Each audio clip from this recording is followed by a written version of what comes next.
Bismillahirrahmanirrahim. Assalamualaikum warahmatullahi wabarakatuh. Dan selamat sejahtera. Pertama lagi saya Zaza. Kali ini Zaza bersama husband, okay, berada di Seri Iskandar, iaitu di kedai nasi lemak kukus belauk. Nampak tu? Nasi lemak kukus belauk.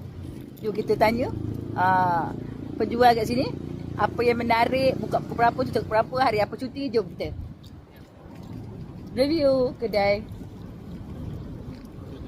Oh, nasi lemak kukus Al-Kawi. Nampak tu? Ada nasi lemak biasa, ada nasi lemak ayam, ada nasi lemak paru, nasi lemak kerang, ada nasi lemak udang, nasi lemak sotong. Nampak sotong ada? Ada nasi lemak telur. Okey.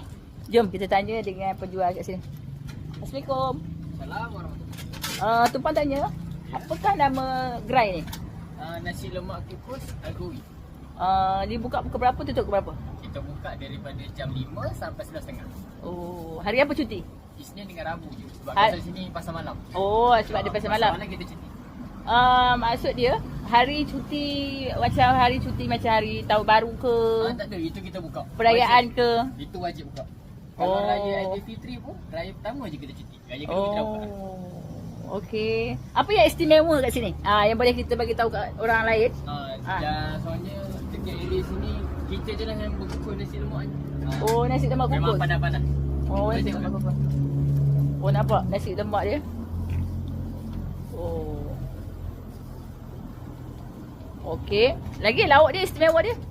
Lauk kita tukar-tukar. Tak ada yang sama setiap hari. Oh. Macam hari ni kita ada rendang kerang. Ikan beli ikan keli sambal, ikan beli petai, daging dendeng, sambal paru. Oh, awak ke yang masak sebenarnya? Tak, mak. Masak gelap kat lah. Oh. Okeylah. Tak apalah. Kita cuba rasa makanan dia, nanti kita bagi tahu macam mana kesedapannya. Okeylah. Kita jumpa di video selanjutnya. Terima kasih kerana memberitahu apa-apa tentang nasi lemak kukus yang popular di sini. Tempat kat sini? Memang Seri Iskandar. Memang Seri Iskandar. Tapi apa? Pekan berhadapan dengan keropok apa tu? Berhadapan dengan keropok Snack House. Apa paling besar dalam daerah Perak Tengah. Oh, paling besar keropok ni. Dia tulis kat situ paling besar, saya ikut je. Maknanya kawasan ni dekat dengan hotel apa? Masjid Sidat. Hotel Amigo dengan masjid Seri Iskandar, Masjid Sidat. okey. Kepada anda-anda semua yang nak merasa nasi lemak kukus yang enak ni, boleh datang berjumpa dengan adik ni. Siapa nama dia? Hanis. Adik Hanis ni.